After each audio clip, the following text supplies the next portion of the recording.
नमः विष्णुपादाय कृष्णपृष्ठाय भूतले श्रीमते भक्तिवेदांत स्वामिन्निति नामिने। नमस्ते सारस्वती देवे गौरवाणी प्रचारिणे निर्विशेष शून्यवादी पाश्चात्य देशतारिणे।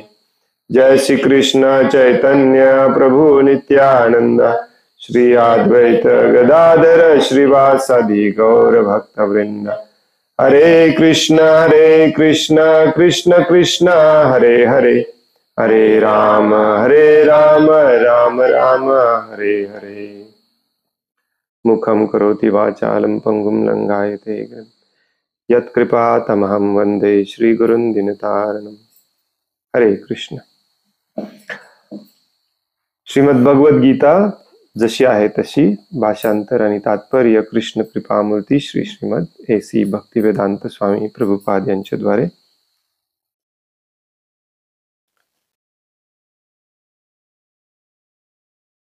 आपण वाचत आहोत अध्याय 8वा अक्षर ब्रह्मयोग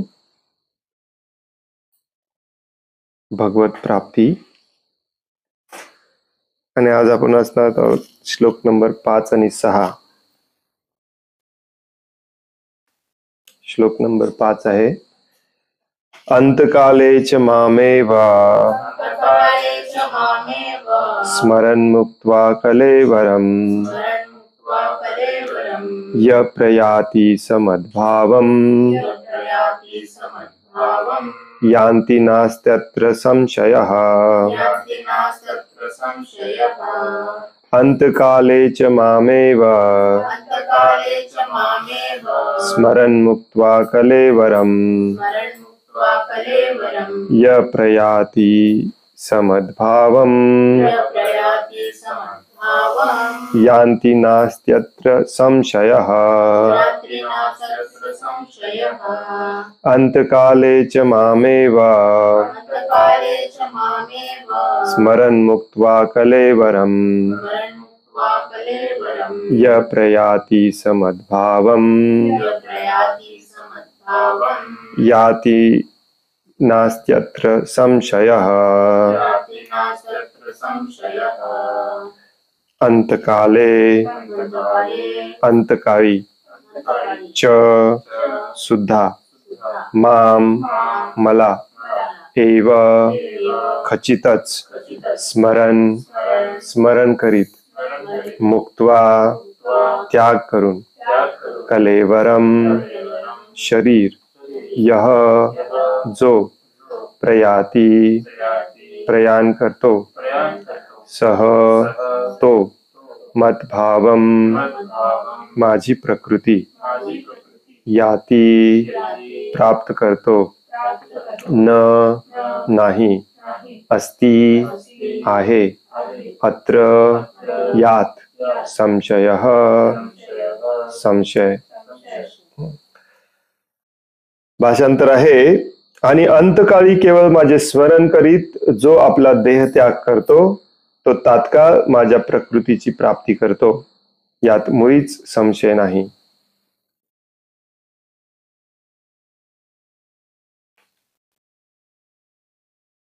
याच्या पुढचा श्लोक आहे यम यम वापी स्मरण भाव त्यजन्त्यन्ते कलेवरम तम तमेवैति कौन्तेय सदा तद्भाव भावितः। हे कौन्तेय आपल्या देहाचा त्याग करीत असताना मनुष्य ज्या भावाने स्मरण करतो त्या त्या भावाची तो निसंदेह प्राप्ती करतो।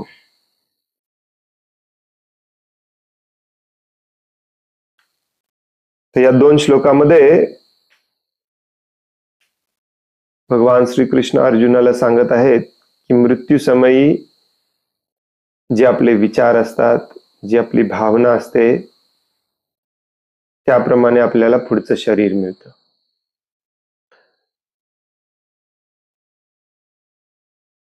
7व्या अध्यायाच्या शेवटला भगवान श्रीकृष्णाने सांगितलं की जो माझ्या आश्रयाखाली असतो, माझी भक्तिमय सेवा करतो, पूर्ण ज्ञानमयी होऊन जो मला सर्व यज्ञांचा अधिष्ठाता म्हणून जाणतो तो मृत्यू समयी मला जाणू शकतो।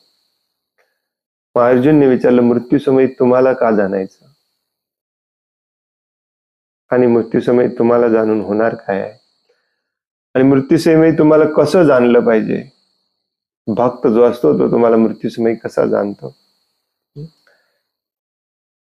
अर्जुनचा प्रश्न होता की ब्रह्म कोण आहे, प्रकृती काय आहे, देवता कोण आहे, तुम्ही कोण आहात.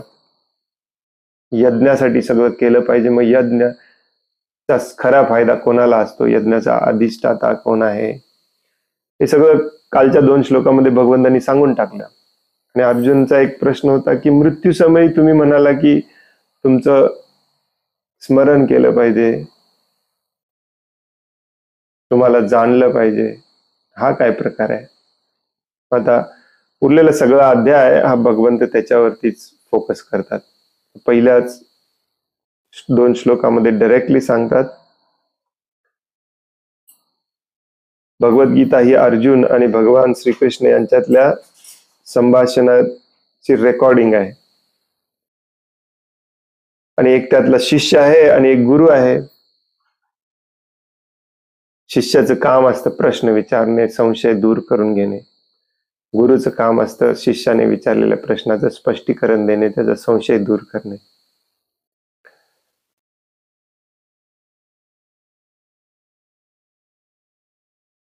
आणि भगवान श्रीकृष्ण गुरुच्या रूपामध्ये आहेत.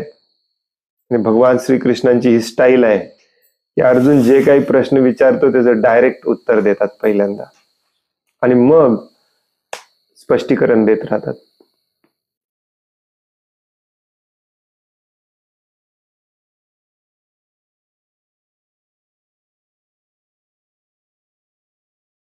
Connection is unstable.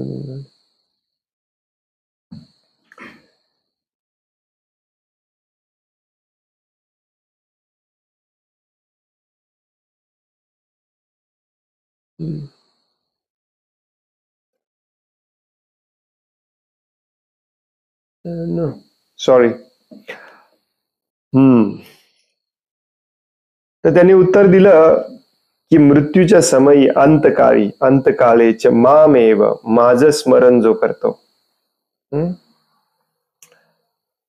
कलेवरम म्हणजे कलेवरम म्हणजे शरीर सोडत असताना, तेव्हा तो माझ्या भावाची म्हणजे भाव म्हणजे स्वभाव प्रकृतीची प्राप्ती करतो.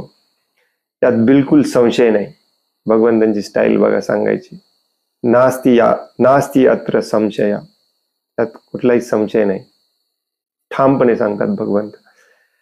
आणि पुढच्या श्लोकात सांगतात, ज्या प्रकारचा भाव आपला असेल मृत्यूसमयी त्या प्रकारच्या भावामध्ये आपल्याला पुढचा जन्म मिळतो.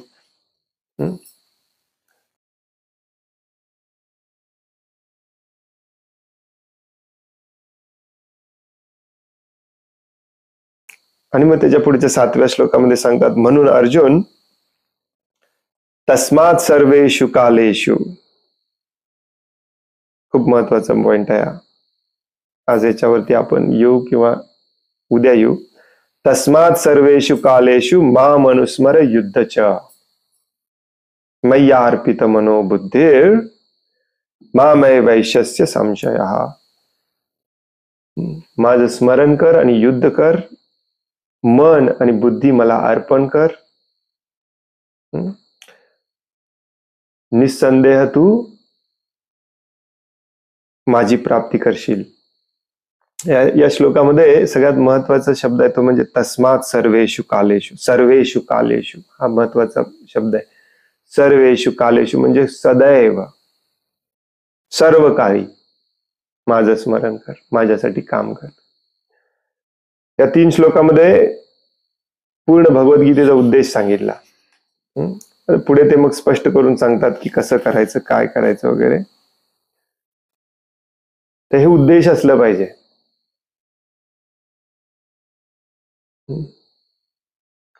आता या 3 श्लोकामध्ये, ऍटलिस्ट पहिल्या 2 श्लोकामध्ये तुम्हाला हे आढळेल की भावना ह्याच्यावरती भगवंत भर देतात. अंतकालेचे मामेव स्मरण मुक्त्वा कलेवरम य प्रयाती स मदभाव. आणि यम यम वापी स्मरण भाव त्यजंत्यन्ते कलेवरम सदा तद्भाव भावितः. भाव, हा भाव महत्वाचा असतो. आपण एक्सटर्नली बाह्य स्वरूपामध्ये काय करतो हे महत्वाचं नसतं. किती तुम्ही जप करता, किती करत नाही, किती उदबत्त्या ओवाळता, किती पूजा करता, अर्चना करता, किती पुस्तक वितरण करता, हे पण महत्वाचं नाही. या बाह्य स्वरूपाच्या गोष्टीला जेव्हा आपण महत्व द्यायला लागतो तेव्हा आपण त्या बाह्य स्वरूपाच्या गोष्टींच्या मागे इतके लागतो की आपण भाव विसरून जातो. जसे की बरेच लोक आता पुस्तक वितरणाला इतकं महत्व देतात की पुस्तक वितरणाचा स्कोरच त्यांच्यासाठी सगळ्यात महत्वाचा असतो. मग ते चुकीच्या पद्धतीने स्कोर वाढवायचा, एकच पुस्तक 4 लोकांना विकायचं वगैरे वगैरे प्रकार सुरू होतात. पूजा अर्चना करणारे भगवंतांच्या पूजा अर्चनेला इतकं महत्व देतात की भगवंत प्रत्येक जीवामध्ये आहे, त्याचा आदर केला पाहिजे हे विसरून जातात. तर भाव महत्वाचा आहे. मनातला भाव बदलला पाहिजे. तुम्ही काय करता ते महत्वाचं नसतं. अर्जुन म्हणतोय की युद्ध करणे हे चुकीचं आहे, हिंसा करणे चुकीचं आहे, यांना मारणे चुकीचं आहे, गुरुला मारणे पाप आहे. भगवंत त्याला समजावून सांगतात की त्यामागचा भाव शुद्ध असेल तर ते पण चांगलंच काम आहे.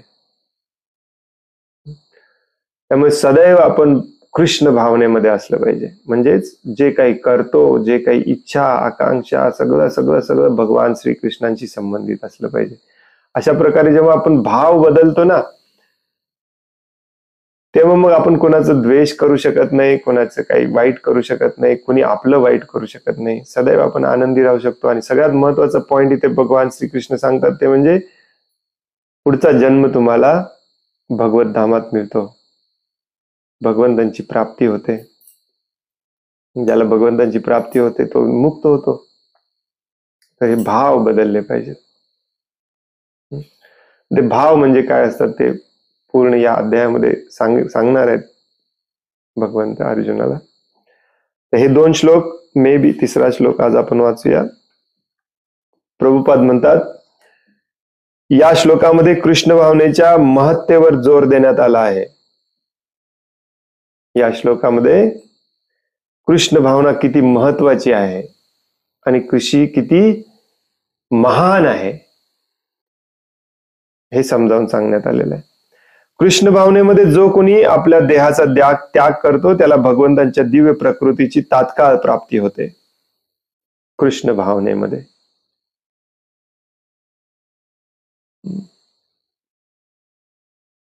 भगवंत हे विशुद्धाहूनही विशुद्ध आहेत आणि म्हणून जो कोणी कृष्ण भावनाभावित असतो तो सुद्धा विशुद्धाहून विशुद्ध असतो. भगवंत म्हणतात इथे य प्रयाती स मदभावम, माझ्यासारखाच त्याचा भाव निर्माण होतो. स मदभावम. भगवंत हे विशुद्धाहून विशुद्ध आहेत. आपण बऱ्याच वेळा याची चर्चा केली.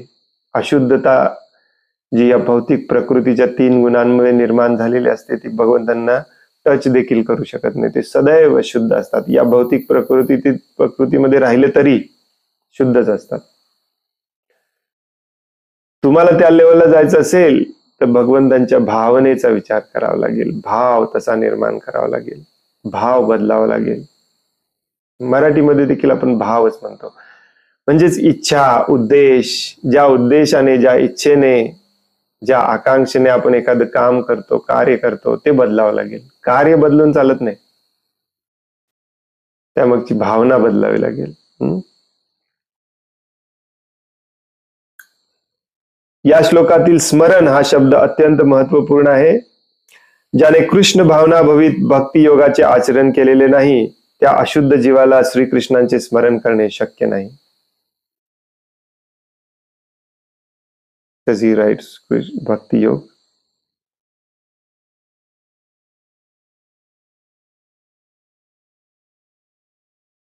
प्रभुपाद किती स्ट्रॉंग स्टेटमेंट लिहितात बघा. ज्याने कृष्ण भावना भवित भक्ती योगाचे आचरण केलेले नाही. प्रभुपाद भक्ती योग लिहित नाही, भक्तिमय सेवा लिहितात इंग्लिश मध्ये. ज्याने कृष्ण भावनाभवित भक्तिमय सेवेचे आचरण केलेले नाही, त्या अशुद्ध जीवाला श्रीकृष्णांचे स्मरण करणे शक्य नाही. हे सिंपल लॉजिक आहे, परंतु आपल्याला कळत नाही. आपल्याला वाटतं की 16 माळा आपण जप करतो, 4 नियमांचे पालन करतो म्हणजे आपण झालो भक्त. परंतु भक्तीची परिपूर्णता, भक्तीचा सक्सेस हा भगवंतांचं सदैव स्मरण करण्यामध्ये असतो. हा ठीक आहे, तुम्ही काम करू नका, चालेल, 24 तास भगवंतांचं स्मरण केलं पाहिजे.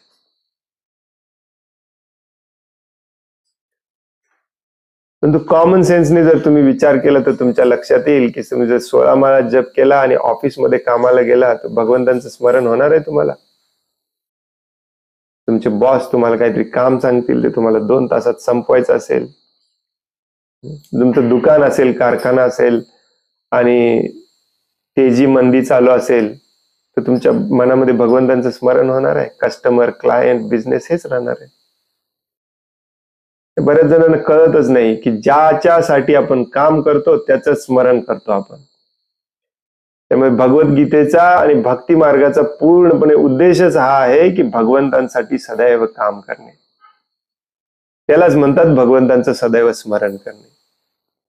तेच आता पुढच्या श्लोकामध्ये भगवंत सांगणार आहेत. तस्मात सर्वेषु कालेषु माम अनुस्मरे युद्धच्या. माझं स्मरण करत करत युद्ध कर. मय्या अर्पित मनोबुद्धीर, तुझी मन बुद्धी सगळं मला अर्पित कर. मन कोणाचाही दुसऱ्याचा विचार केला नसला पाहिजे. बुद्धी कुठल्या गोष्टीचं प्लॅनिंग केले नसली पाहिजे. एक प्रभूजी होते, माझ्याशी कायम तंडायचे की माझ्या पगारातला 50% मी भगवंतांना दिलं, प्रभुपादांनी सांगितलंय, तर मी भक्त होतो. कसं होणार? मेकॅनिकल इंजिनियर आहेत, ऑफिसमध्ये गेल्यावरती गाडीचं जे डिझाईन करणार तेच बुद्धीमध्ये असणार ना, का भगवंत बुद्धीमध्ये असणार? भक्त पळवाट कशी काढतात बघा. नाही, मी ते गाडीचं डिझाईन याच्यासाठी करतोय की मला पगार मिळेल, त्यातलं 50% मी भगवंतांना देऊ शकेन. जणू काही भगवंत प्रत्येकाच्या घरी खंडणी मागायला जातात, तुमचे 50% द्या म्हणून. हा, भगवंत काय गुंड आहेत? प्रत्येकाच्या घरात 50% द्या, चला या महिन्याचे 50% द्या. काय गरज आहे? सगळं तुमचं शरीर, तुमचा आत्मा, हे भौतिक प्रकृती सगळं सगळं सगळं भगवंतांच्या मालकीचं आहे. भगवंतांना काहीच नको आहे तुमचं.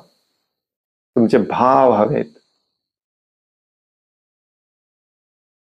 भाव बदललेला बघायचा. ज्याने कृष्ण भावना भवित भक्ती योगाचे आचरण केलेले नाही, त्या अशुद्ध जीवाला श्रीकृष्णांचे स्मरण करणे शक्य नाही. म्हणून प्रभुपाद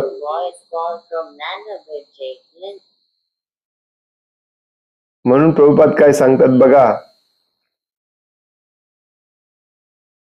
हरे कृष्ण कृष्ण कृष्ण हरे हरे, हरे राम राम राम हरे. म्हणून प्रभुपाद पुढच्या वाक्यात काय सांगतात बघा. म्हणून कृष्ण भावनेचे आचरण जीवनाच्या आरंभापासूनच केले पाहिजे. जन्मल्यापासून शुद्ध 100% तुम्ही भक्त असलं पाहिजे. आई वडिलांनी दुसरं काही शिकवलंच नसलं पाहिजे मुलांना. 100% भगवंतांची सेवा करायची, बस.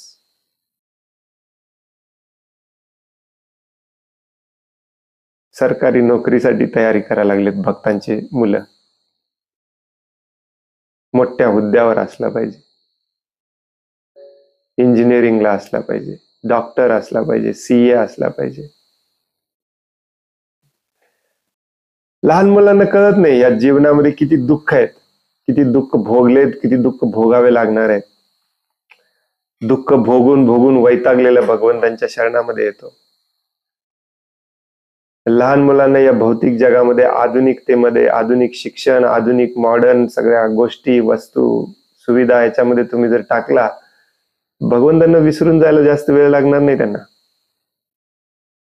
भगवंतांना विसरले तर त्यांचं हे जन्म नाही, अनेक जन्म वाया गेले. किती मोठं पाप आहे.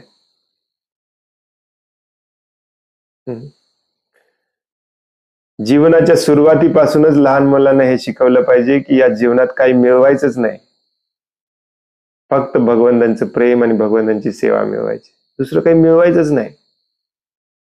मेलं तरी चालेल, काय करायचं या जीवनामध्ये. अंतकाळी कोणाला जर आपले जीवन सफल करावायचे असेल तर त्यांच्यासाठी कृष्ण स्मरण हे अनिवार्य आहे. अनिवार्य म्हणजे काय? कंपल्सरी आहे. स्वतःचा विचार जात नाही मनातून डोक्यातून, मी इतका ग्रेट आहे, मला यांनी असं म्हटलं, मला त्यांनी असं म्हटलं, मला यांनी असं केलं, मला त्यांनी असं केलं. मृत्यूसमयी तुम्हाला भगवान श्रीकृष्ण आठवणार आहेत.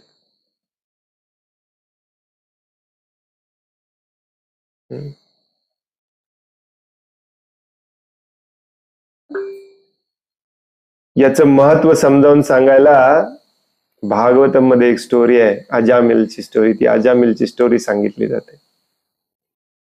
तुमच्यापैकी बऱ्याच जणांना माहिती आहे, अजामिल हा ब्राह्मण होता, शुद्ध ब्राह्मण होता. बरीच सुकृती केलेली, गोळा केलेली त्याने. परंतु या भौतिक जगामध्ये पतन व्हायला जास्त वेळ लागत नाही. एक दिवस रस्त्यावरून जाताना एका शूद्र स्त्री आणि पुरुषाला रस्त्यामध्येच आलिंगन देताना पाहिलं आणि याची कामवासना जागृत झाली आणि त्या दिवशी याचं जे पतन झालं तर त्यातून तो बाहेरच पडला नाही. बायकोला सोडला, वेश्येकडे गेला. परंतु त्या स्टोरीमध्ये असं सांगितलेलं आहे की जेव्हा तो शुद्ध होता तेव्हा आपल्या मुलाचं नाव त्याने नारायण ठेवलेलं, कारण भगवंतांशी संबंधित होता तो. आणि मृत्यूच्या क्षणाला त्याने मुलाला बोलवलं मदतीसाठी, नारायण नारायण म्हणून, आणि तेवढ्यातून तो वाचला. मग बरेच लोक प्रश्न करतात, आमच्या एक माताजी सारखं प्रश्न करायच्या की मृत्यूच्या शेवटीच नारायण नारायण हरे कृष्ण करायचं आहे, मग हे आयुष्य सगळं हरे कृष्ण करण्यामध्ये कशाला वाया घालवायचं, ऐश करूया ना आपण. टेक्निक कळाली आपल्याला, मृत्यू समय हरे कृष्ण म्हणायचं, संपला विषय. इंटरनेटच्या युगामध्ये, शॉर्ट्स रीलच्या युगामध्ये आपल्याला फक्त शॉर्टकट ट्रिक्स पाहिजे असतात, टिप्स पाहिजे असतात. क्विकली फिक्स कसं करायचं सांगा प्रभूजी. हरी बोल, शेवटी हरे कृष्ण म्हणायचं आहे ना, झालं. आज सत्संगला यायची काय गरज आहे, सेवा करायची काय गरज आहे, जप करायची काय गरज आहे.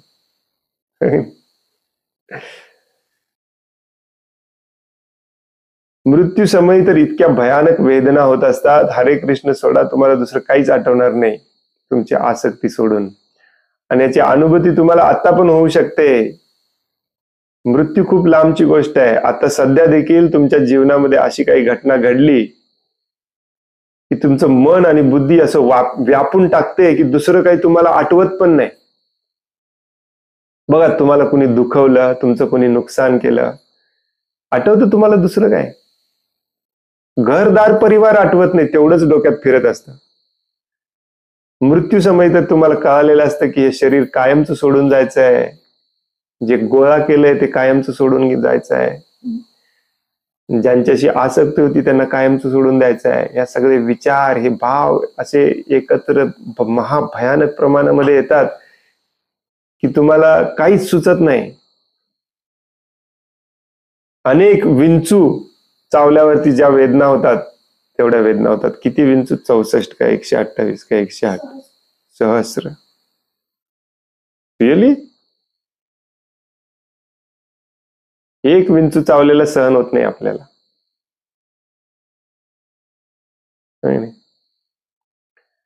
अजामिलची स्टोरी तुम्हाला याचं महत्व पटवून देण्यासाठी सांगितलंय, आणि ती पण अर्धवट सांगितली जाते.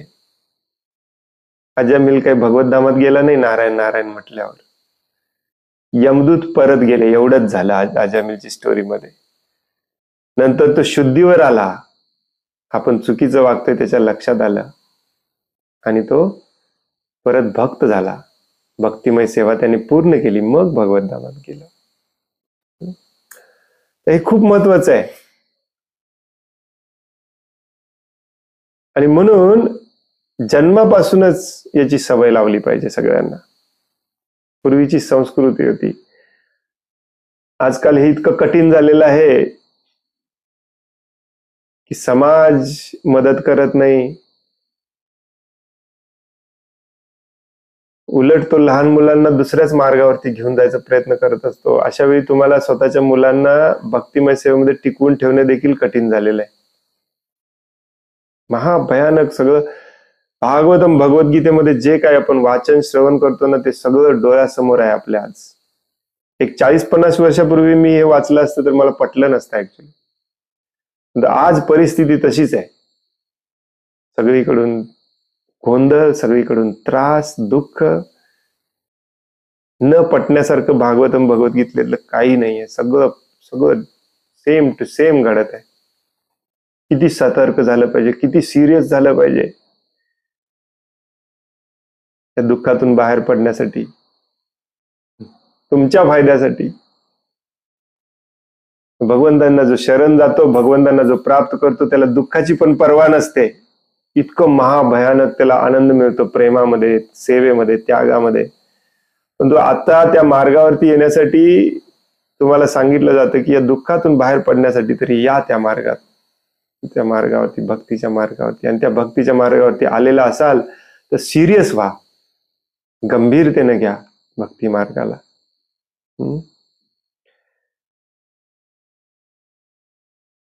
अंतकाळी कोणाला जर आपले जीवन सफल करावयाचे असेल तर त्यांच्यासाठी कृष्ण स्मरण हे अनिवार्य आहे, कंपल्सरी आहे.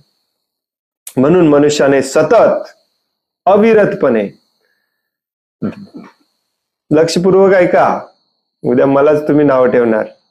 प्रभुपाद सांगतायत म्हणून मनुष्याने सतत अविरतपणे. दोन्ही शब्द वेगळे आहेत का? सततचा अर्थ काय असतो? अविरतपणे म्हणजे सतत. परंतु याचं महत्व तुम्हाला समजावं म्हणून प्रभुपाद दोन्ही शब्द वापरतात. म्हणून मनुष्याने सतत अविरतपणे हरे कृष्ण कृष्ण कृष्ण हरे हरे, हरे राम राम राम हरे हरे या महामंत्राचा जप केला पाहिजे. सतत, न थांबता. प्रभूजी जेवायचं नाही, खाण्यापिण्याची व्यवस्था करायची नाही, भगवंतांसाठी काम करायचं. भगवंत तुमच्या खाण्यापिण्याची व्यवस्था करतात. श्री चैतन्य महाप्रभू सांगतात की व्यक्तीने वृक्षाप्रमाणे सहनशील झाले पाहिजे. तरोरिव सहिष्णुना. हरे कृष्ण जप करणाऱ्या व्यक्तीच्या मार्गामध्ये अनेक संकटे निर्माण होऊ शकतात, होतात. भक्ती मार्गावरती पुढे जाणे हे मायेशी युद्ध पुकारण्याचं काम आहे. माया काय जाणून बुजून कपट कारस्थान करून तुम्हाला इथं ठेवून घ्यायचा प्रयत्न करत नाही, परंतु मायेचं काम असतं तुम्ही खरोखर शुद्ध आहे की नाही याची परीक्षा घेणे. त्यामुळे जो भक्ती मार्गावरती पुढे जायचा प्रयत्न करत असतो त्याच्या मार्गावरती तर अनेक संकट येणार, नॉर्मल माणसापेक्षा डेफिनेटली. तरी पण आपण टिकून राहिलं पाहिजे. तरीही अशा सर्व संकटांना सहन करीत मनुष्याने हरे कृष्ण कृष्ण कृष्ण हरे हरे, हरे राम राम राम हरे हरे या महामंत्राचा अविरतपणे जप सुरूच ठेवला पाहिजे, जेणेकरून त्याला आपल्या अंतकाळी कृष्ण भावनेचा पुरेपूर लाभ होऊ शकेल. मुद्दामून 2 वेळा श्रील प्रभुपाद पूर्ण महामंत्र लिहितात तात्पर्यामध्ये.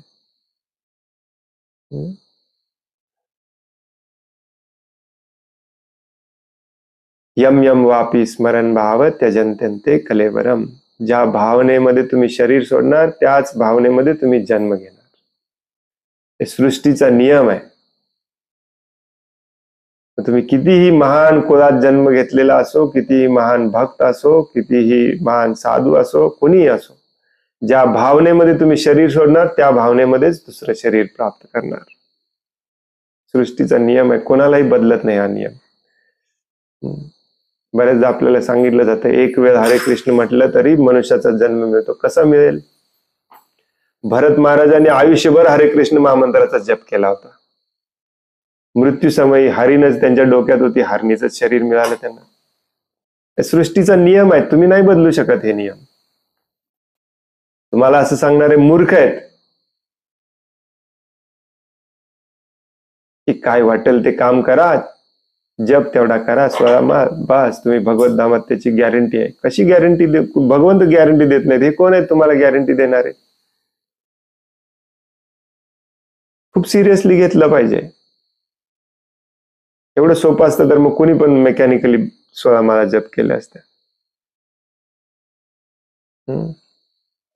यम यम वापी स्मरण भाव त्यजन्त्यन्ते कलेवारम तम तमय वैति कौंतेय सदा तद्भाव भावितः. हे कौंतेय, आपल्या देहाचा त्याग करीत असताना मनुष्य ज्या ज्या भावाचे स्मरण करतो, भावनेचे स्मरण करतो, त्या त्या भावनेची तो निसंदेह प्राप्ती करतो. याच्यात बिलकुल संदेह नाही, बिलकुल संशय नाही.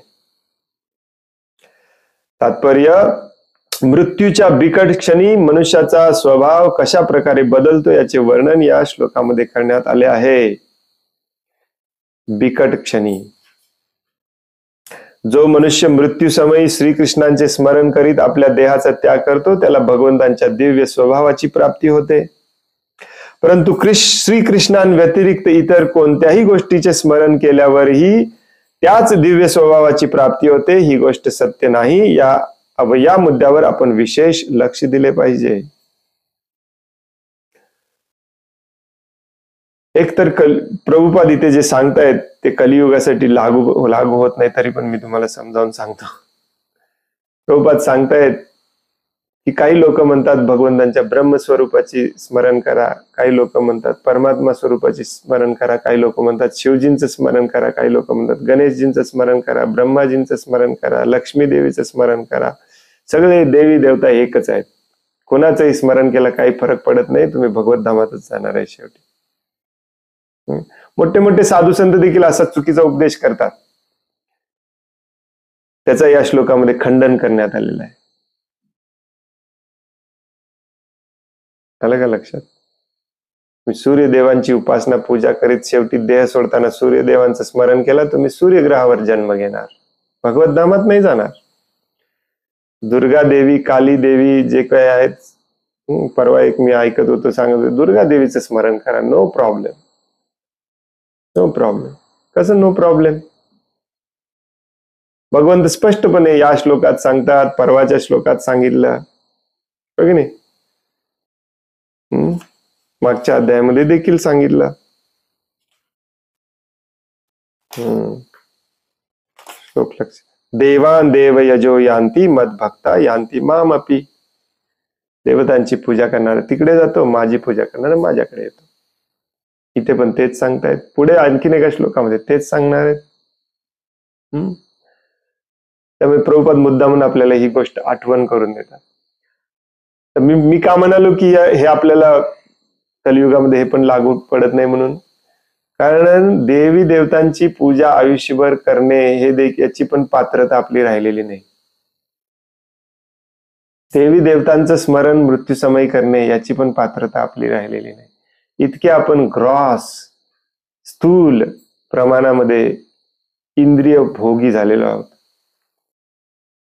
मी माझं सोडून दुसरं काही सुचत नाही आपल्याला. गणेशजी थोडीच आठवणार आहेत आपल्याला, हो की नाही? कसे आठवतील?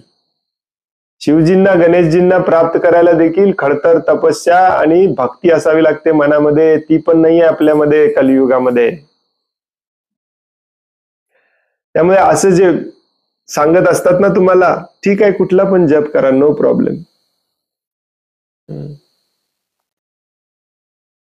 किती चुकीचं आहे, हो की नाही?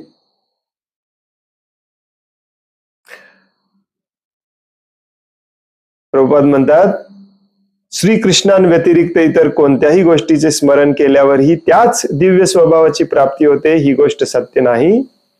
या मुद्द्यावर आपण विशेष लक्ष दिले पाहिजे. मनाच्या योग्य भावस्थितीत मनुष्याला कसा मृत्यू येऊ शकतो? भरत महाराज जरी महान असले तरी मृत्यूच्या क्षणी त्यांनी हरणीचे चिंतन केले आणि त्यांना पुढील जन्म हरणीचा प्राप्त झाला. भरत महाराज कोण असून? महान भक्त असून देखील.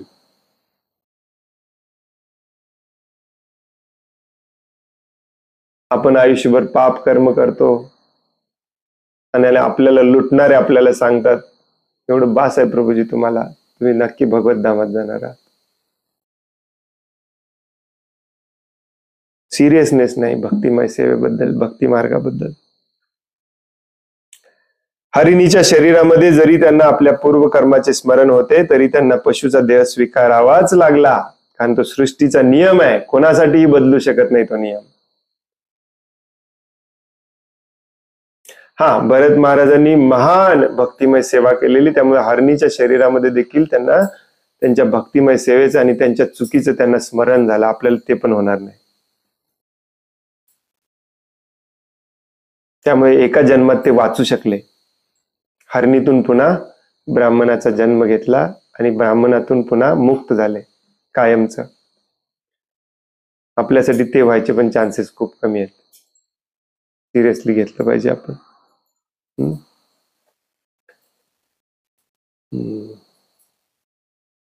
इंटरनेटला काहीतरी प्रॉब्लेम आहे, त्यामुळे ऑन ऑफ होते.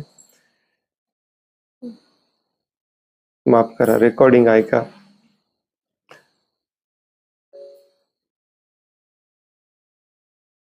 अर्थात मनुष्याने आयुष्यभर केलेल्या चिंतनाचा प्रभाव त्याच्या मृत्यूसमयीच्या चिंतनावर पडतो. म्हणून वर्तमान जन्मामुळे भावी जन्माची निश्चिती होत असते.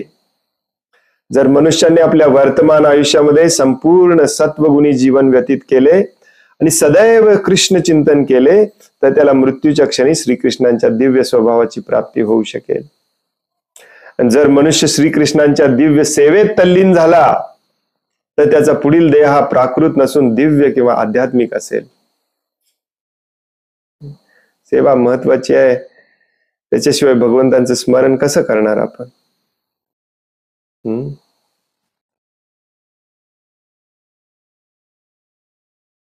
म्हणून परत एकदा तिसऱ्यांदा प्रभुपाद सांगतात, म्हणून हरे कृष्ण कृष्ण कृष्ण हरे हरे, हरे राम राम राम हरे हरे या महामंत्राचा जप हा मनुष्याचे भावी जीवन यशस्वीपणे बदलण्याचा सर्वोत्तम मार्ग आहे. आता तुमच्यापैकी काही जण म्हणाल की प्रभूजी तुम्ही जपाच्या विरुद्ध आहे. जपाच्या विरुद्ध नाही, जपावरती लक्ष केंद्रित, ध्यान केंद्रित न करता जप करण्याच्या विरोधात आहे. जोपर्यंत तुमचं भौतिक जीवन असेल, भौतिक आसक्ती असेल, तोपर्यंत तुमचं जपामध्ये लक्ष असणारच नाही. जेव्हा भगवंतांसाठी तुम्ही 24 तास काम करायला लागाल तेव्हा तुमचं जपावरती ऑटोमॅटिकली लक्ष असणार आहे. आणि हेच पुढच्या श्लोकामध्ये भगवंत अर्जुनाला समजावून सांगतात. काय म्हणतात? तस्मात् सर्वेषु कालेषु. तस्मात् म्हणजे म्हणून, सर्वेषु सर्व काळी, सदैव. तस्मात् सर्वेषु कालेषु सदैव काय कर? माझं स्मरण करत माझ्यासाठी युद्ध कर, माझ्यासाठी काम कर.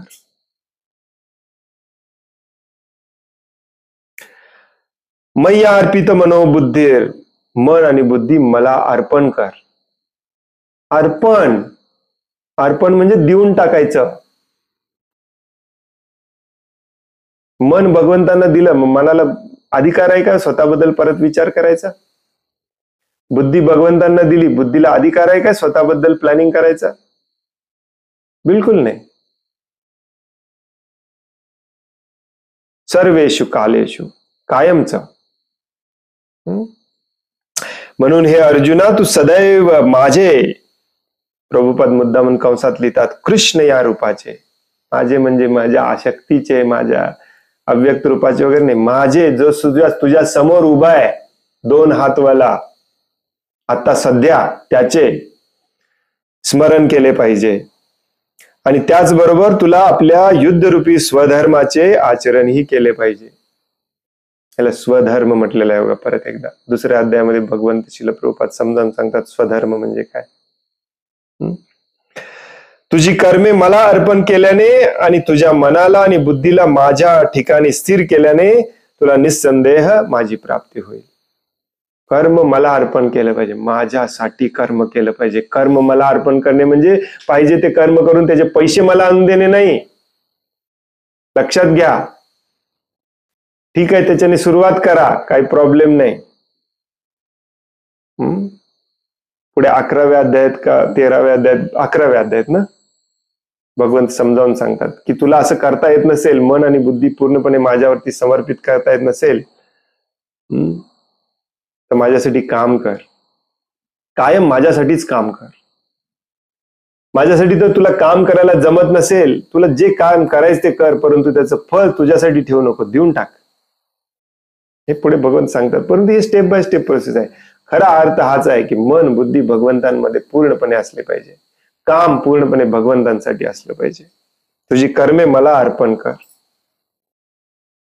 आणि निष्कर्ष आहे. प्रभुपाद म्हणतात ना, आज वाचायला सुरुवात केलं त्याच्या पहिल्या लाईन मध्ये काय म्हणतात, कृष्ण भावनेच्या महत्तेवर जोर देण्यात. हे कृष्ण भावना आहे. भगवंतांनी अर्जुनाला केलेला हा उपदेश सांसारिक कर्मे करण्यात घडून गेलेल्या सर्व लोकांसाठी अत्यंत महत्वाचा आहे. प्रभुपादांचं तात्पर्यातलं पहिलं वाक्य आहे. भगवंतांनी अर्जुनाला केलेला हा उपदेश सांसारिक कर्मे करण्यात घडून गेलेल्या सर्व लोकांसाठी अत्यंत महत्वाचा आहे. मनुष्याने आपल्या विहित कर्माचा किंवा उद्योगाचा त्याग केला पाहिजे असे भगवंत सांगत नाहीत. आपले विहित कर्म करीत असतानाच मनुष्य हरे कृष्ण महामंत्राचा जप करीत श्रीकृष्णांचे स्मरण करू शकतो. यामुळे त्याची भौतिक विकारातून मुक्तता होऊ शकते आणि त्याचे मन व बुद्धी श्रीकृष्णांच्या ठाई स्थिर होऊ शकते. श्रीकृष्णांच्या नामाचे कीर्तन केल्याने मनुष्याला सर्वोच्च लोकाची, कृष्ण लोकाची निस्संदेह प्राप्ती होते. काही लोकांना वाटतं भगवंतांनी काम बंद करायला सांगितले आणि जप करायला सांगितले. काही लोकांना वाटतं भगवंतांनी पाहिजे ते काम करायला सांगितले. जप करा आणि पाहिजे ते पाप कर्म करा. दोन्ही चुकीचं आहे. भगवंतांनी सांगितलंय जप पण केला पाहिजे 24 तास आणि काम पण केलं पाहिजे 24 तास. परंतु कसलं काम केलं पाहिजे? तुमचं विहित कर्म केलं पाहिजे, नियत कर्म, नेमून दिलेलं कर्म केलं पाहिजे. आणि हे दोन्ही गोष्टी, भगवंतांचं स्मरण, जप पण करणे आणि काम पण करणे, हे दोन्ही गोष्टी तेव्हाच शक्य आहे जेव्हा काम भगवंतांसाठी आपण करतो. नाहीतर इम्पॉसिबल आहे. तुम्ही करून बघा. चॅलेंज आहे तुम्हाला, करून बघा तुम्ही की काम दुसऱ्यासाठी करायचं आणि भगवंतांचं स्मरण करायचं. ट्राय करून बघा.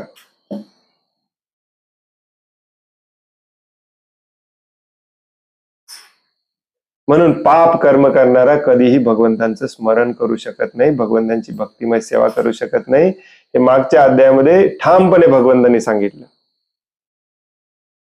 जो पाप कर्म ज्याने बंद केलेले नाही तो माझ्या भक्तिमय सेवेची सुरुवातच करू शकत नाही. कारण पाप करणाऱ्या व्यक्तीचं मन, जी भावना जी असते ती स्वार्थाची असते. नाही तर तो कशाला पाप कर्म करेल? मी माझं याची भावना असते. मी माझं ही भावना ज्याची बदललेली नाही तो भगवंतांचं स्मरण कसं करू शकतो?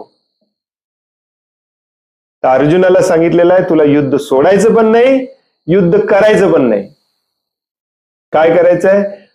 माझं स्मरण करायचंय आणि मी सांगेल ते करायचंय. युद्ध करणे भगवद्गीतेचा उपदेश नाही आहे, मी सांगेल ते करा. आणि म्हणून अर्जुन भगवद्गीतेच्या शेवटी म्हणतो ठीक आहे, मला सगळं पटलं, मी युद्ध करायला तयार आहे म्हणत नाही अर्जुन. काय म्हणतो अर्जुन? मला सगळं पटलं, माझा मोह भ्रम नष्ट झाला, आता मी तुम्ही सांगाल ते करणार. याला म्हणतात भक्ती.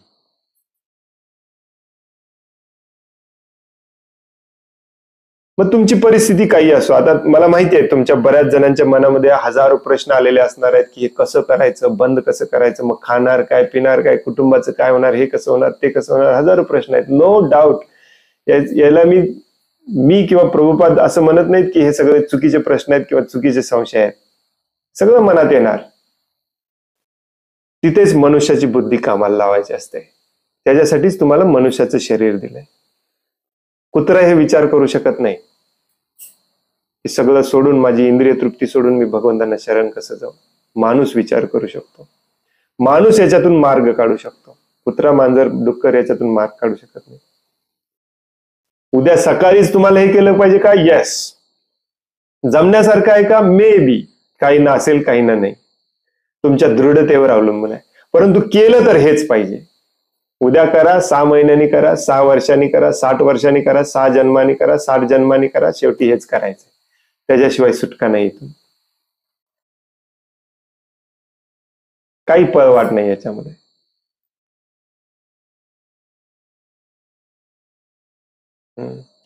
आता आतापर्यंत भगवद्गीतेमध्ये भगवान श्रीकृष्ण कर्म कसं करायचं, कसं बांधून ठेवतं, शरीर काय आहे, आत्मा काय आहे, समजावून सांगत होते, जेणेकरून हे सगळं तुम्हाला समजेल. आता मात्र डायरेक्ट वार करतायत भगवंत. डायरेक्ट काय म्हणतात?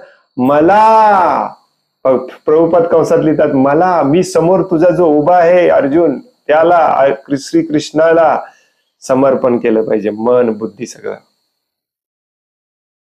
सगळं मन बुद्धी सगळं. मला थोडंफार माझ्यासाठी करावं असं वाटतंय. अरे तुझं मन बुद्धी सगळं देऊन टाकलं मला, तुझ्यासाठी तुला काय करावं असं वाटतंय? मी सांगेल तेच केलं पाहिजे. तर त्यालाच म्हणतात मन बुद्धी समर्पण करणे, अर्पण करणे. माझं स्मरण कर, माझ्यासाठी काम कर, विषय संपला. फुल स्टॉप, पिरियड, पूर्णविराम. या पलीकडे काय नाही आहे भगवद्गीतेमध्ये. ऑफकोर्स भगवंतांना माहिती आहे की एवढं सांगून कोणाला पटणार नाही, म्हणून मग ते आता समजावून सांगणार या अध्यायामध्ये. पूर्ण का, कशासाठी, कसं, सगळं समजावून सांगणार. तर आज आपण इथे थांबूया. खूप खूप धन्यवाद. कोणाला काही प्रश्न आहे, काही सांगायचं आहे? हरे कृष्णा. हरे कृष्ण. हा प्रभूजी, आता आपण गृहस्थ आश्रमामध्ये असताना समजा आपण समजा आपल्याला घरचे समजा घरी आपण असतो, मग सर्व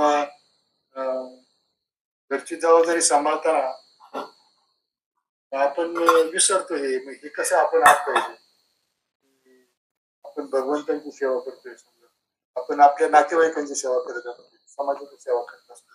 अशा वेळेला आपण भगवंतांसाठी करतोय असं कसं आपण आठवायचं? भगवंतांनी जे सांगितलंय ते करायचं. भगवंतांनी जे सांगितलंय करू नका, ते जर करत असेल आपण तर बंद करायचं. भगवंतांना पण माहिती आहे तुम्हाला मुलं बाळ आहेत, कुटुंब आहे, त्यांचं पालन पोषण करणं गरजेचं आहे. भगवंत कोणाला मारायचे उपदेश देत नाहीत कधीच, उलट भगवंत मदत करतात. तर तो भगवंत सांगतात की पाप कर्म करून हे करू नका. तुमच्या खाण्यापिण्याची मी व्यवस्था केलेली आहे, तुमच्यासाठी हजारो प्रकारचे बीज निर्माण केलेले आहेत. ते बीज घ्या, जमिनीमध्ये पेरा, त्याच्यातून अजून बीज मिळतील. तुमचं पोषण करा, कुटुंबाचं पोषण करा. हे पाप कर्म बंद करा, माझं काम करा, मी सांगतोय ते काम करा. पहिल्यांदा या पातळीला आलं पाहिजे. आपण त्या पातळीला नाही आहे.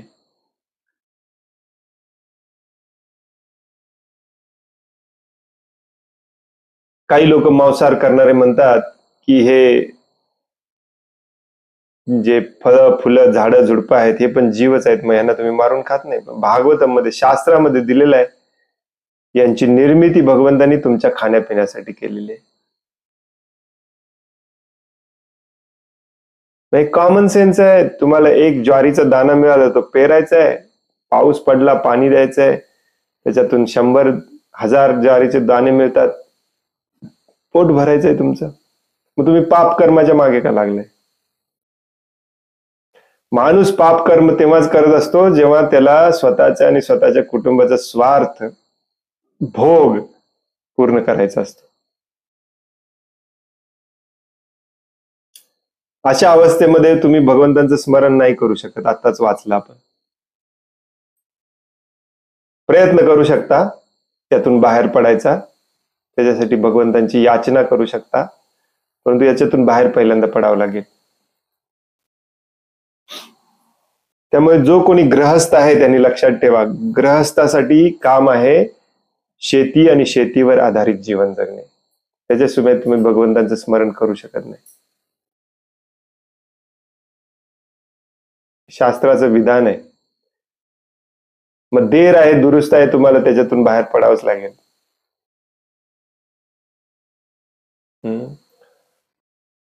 आणि गृहस्थ हे एक आश्रम आहे. ज्याचं लग्न झालंय, मुलं बायको आहेत, त्याला गृहस्थ म्हणत नाहीत. हे पण लक्षात ठेवा. गृहस्थ कोणाला म्हणतात? कोणाला माहितीये गृहस्थ कोणाला म्हणतात?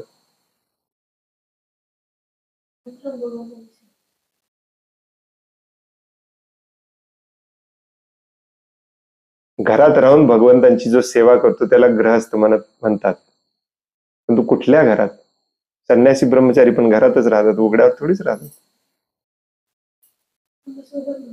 कुटुंबासोबत गृहस्थ किंवा ग्रह, हे याच्यामध्ये ग्रहचा अर्थ असतो ज्या घरामध्ये गृहिणी आहे, बायको आहे, तिथे राहून जो बायको सोबत सदैव भगवंतांच्या सेवेमध्ये असतो त्याला गृहस्थ आश्रमी म्हणतात. नुसतंच बायको सोबत राहतो त्याला गृहस्थ आश्रमी म्हणत नाही. त्याला काय म्हणतात? ग्रहमेदी. ग्रहमेदीला भगवंतांची सेवा करता येत नाही किंवा भगवंतांचं स्मरण पण होत नाही. आणि हा एक आश्रम आहे. आश्रमचा अर्थ काय असतो?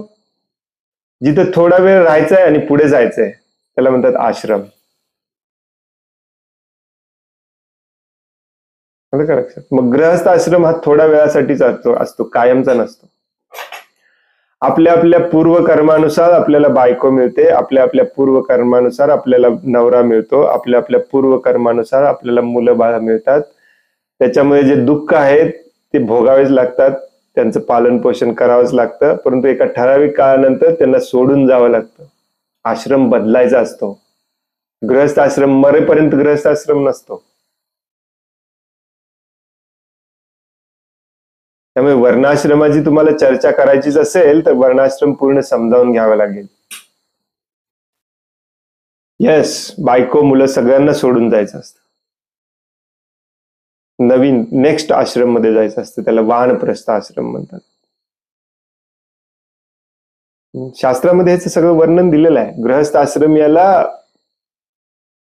आपल्या कुटुंबाची आणि आपल्या इंद्रिय तृप्तीची आसक्ती असते, म्हणूनच तर तो गृहस्थ आश्रमात जातो. नसेल तर कशाला त्याला गृहस्थ आश्रमात जायची गरजच नाही. तो अडकलाय बिचारा. आता याच्यातून बाहेर पडायचंय. कसं बाहेर पडायचंय? आपलं कर्तव्य करायचं गृहस्थ आश्रमाचं, आपल्या कुटुंबाचं पालन पोषण करायचं, कर्तव्य करायचं आणि एका ठराविक काळानंतर तिथून बाहेर पडायचं. हे आपण करत नाही. शास्त्र खूप कठोर आहे. शास्त्रामध्ये असं सांगितलेलं आहे की मृत्यू समयी आपण अशा ठिकाणी शरीर सोडलं पाहिजे की आपल्या मित्रांना, नातेवाईकांना कळालं पण नसलं पाहिजे आपण कुठे आहोत. नाही आपली त्यांच्यामध्ये आसक्ती, त्यांची आपल्यामध्ये आसक्ती. कलियुगामध्ये एवढं स्ट्रिक्ट राहायला सांगितलेलं नाही शिला प्रभुपादांनी. शिला प्रभुपाद सांगतात की 50 नंतर तुम्ही घर सोडा. घर सोडता येत नसेल तर ऍटलिस्ट घरातल्या जबाबदाऱ्या सोडून द्या. 12 तास 24 तास भगवंतांच्या सेवेमध्ये लागा. अपेक्षा करू नका घरातले तुमच्या सोबत येतील सेवेसाठी. 50 वर्षापर्यंत अपेक्षा करायची आणि तर प्रयत्न पण करायचा घरचे पण माझ्यासोबत भगवंतांची सेवा करायला येतील. कारण ते गृहस्थ आश्रमामध्ये त्यांची जबाबदारी तुम्ही जाणून बुजून घेतली, त्यांना तुम्ही सोडू शकत नाही असं. मग ते प्रभूजी भगवत सेवेत येत नाही, त्याला काय करायचं? प्रयत्न करायचा आणि सोडून द्यायचं, जास्त काही नाही करायचं. परंतु 50 नंतर जर तुम्ही गृहस्थ आश्रमामध्ये असाल तर ती तुमची स्वतःची इंद्रिय तृप्ती आहे, ती तुमची स्वतःची आसक्ती आहे.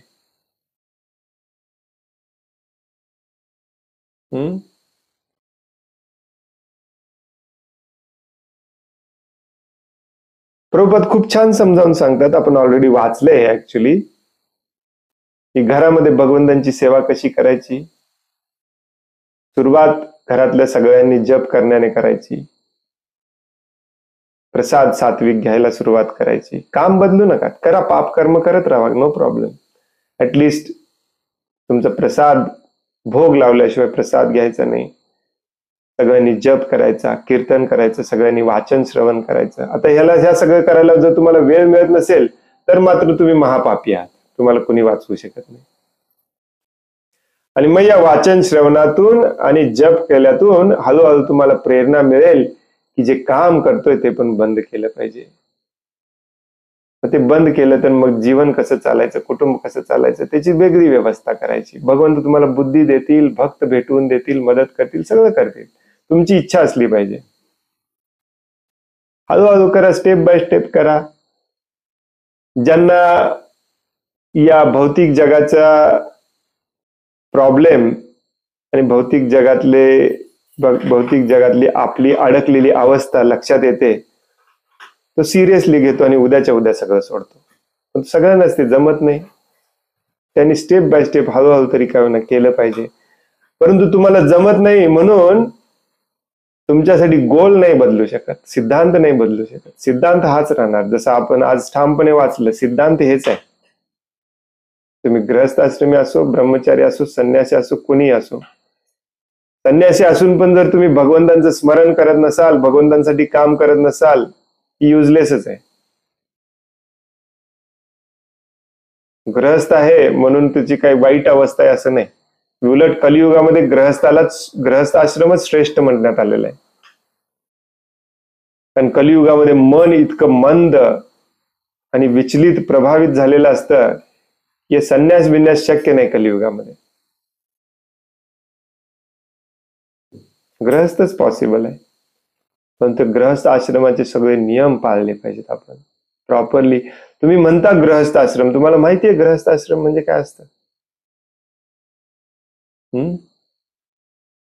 श्रीमद भागवतमच्या 7व्या स्कंदामध्ये 15वा अध्याय वाचा. पूर्ण अध्याय वाचा आणि पुन्हा पुन्हा रिपीटेडली 100 वेळा वाचा. कारण एकदा वाचल्यावर ते कळणार नाही, मला माहिती आहे. मग कळेल परंतु आचरणात येणार नाही. पूर्ण अध्यायामध्ये नारद मुनी सांगतात गृहस्थ कोण असतो आणि गृहस्थाची जबाबदारी काय असते, गृहस्थाने कसं वागलं पाहिजे. किती जणांनी वाचलंय तुमच्यापैकी? स्वतःला गृहस्थ म्हणून घ्यायच्या पण पात्रतेचे आपण नाही आहोत हे लक्षात येतं तो अध्याय वाचल्यावर. गृहस्थ नाहीच आहे आपण, पापी तापी दीनहीन आहोत आपण. पहिल्यांदा गृहस्थाच्या लेवलला या, मग भगवंतांची सेवा करायचं, त्याच्यानंतर विचार करायचा.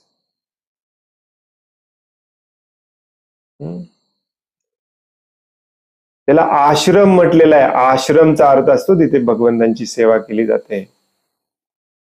आश्रम नाही, आश्रम. आश्रम म्हणजे जिथं काही काम केलं नाही जात. आता हे प्रत्येकाला इमिजिएटली शक्य नसतं. काही लोकांना उद्याच्या उद्या शक्य होईल, काही लोकांना होणार नाही. प्रत्येकाच्या मनस्थितीवर अवलंबून असतं. प्रॉब्लेम छोटासा असतो परंतु आपल्या इंद्रिय तृप्तीमुळे, आपल्या आसक्तीमुळे त्याला आपण म्हणतो मोठा आहे. प्रभूजी बायको पोराला सगळ्यांना सोडून. आता काही काही लोकांची माझ्या समोर डोळ्यासमोर उदाहरण आहेत, त्यांना मुलंच नाहीत तरी पण त्यांना वानप्रस्थ स्वीकारायचं नाही.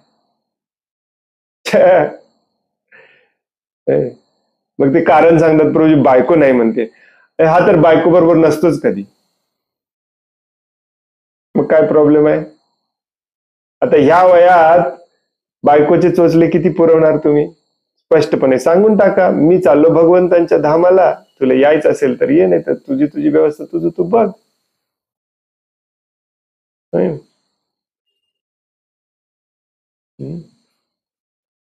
काही अशक्य नसतं या भौतिक जगामध्ये. भगवंतांना प्राप्त करायचं असेल काही हे सगळे आपल्या मनाचे खेळ असतात. कर्दम मुनी सोडून गेले देवहूतीला आपल्या मुलाच्या जीवावरती. मुलगा काही कमवता होता नाही. कपिल देव मुलगा होता त्यांचा. काय केलं कपिल देवानी? काही कमवलं नाही, काही व्यवस्था केली नाही आईची. आईला भक्तिमय सेवा काय असते समजावून सांगितलं आणि स्वतः पण घर सोडून गेले. देवहूती एकटीच होती घरी, होती की नाही?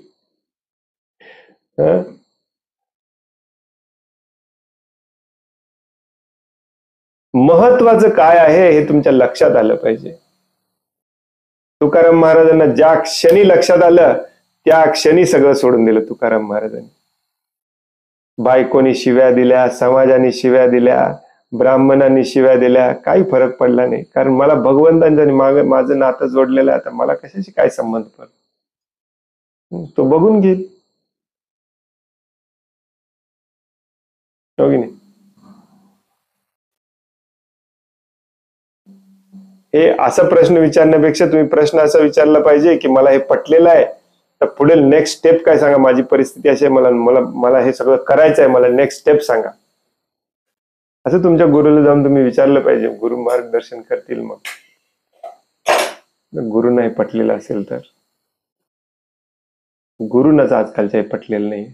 गुरुच आजकालचे प्रचार प्रसार करतात की नोकरी करा, जॉब करा, फॅक्टरी चालवा, सगळं करा, मंदिराला फक्त या.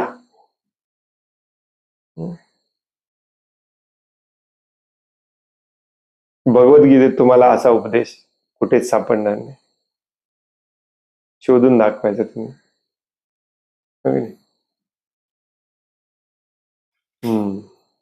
गृहस्थ आश्रमी, सॉरी माफ करा मी खूप लांबड लावतोय. गृहस्थ आश्रमीयांनी बायकोला पकडून भगवंतांची सेवा केली पाहिजे कायमच्या.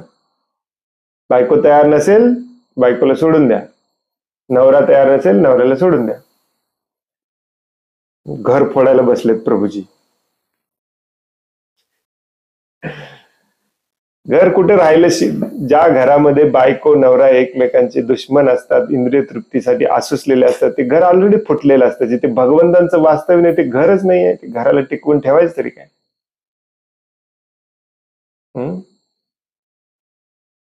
सिरियसली घ्या ही गोष्ट. हरे कृष्ण.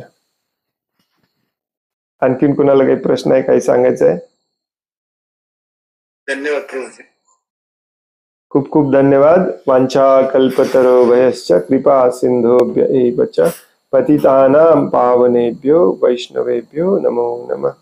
अनंत कोटि वैष्णव वृंद की जय. वैष्णव ठाकुर शिल प्रभुपाद की जय. भगवद गीता जशी आहे तशी की जय. हरे कृष्ण. धन्यवाद.